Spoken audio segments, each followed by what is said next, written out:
You can note that with the tooth forceps, there are two sets of teeth. It is the side with a single tooth that will enter inside the wound. Lifting the skin up without crushing it, the suture will enter the skin at a 90-degree angle. The wrist will go from prone to supine. The needle is mounted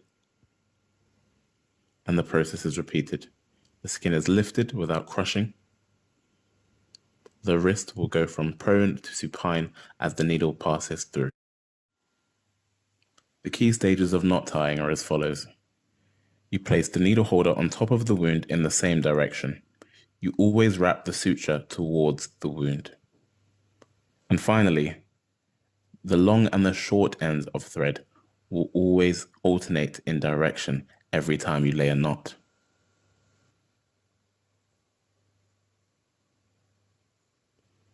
You hold both ends of the suture up and your assistant will cut them both to the same height.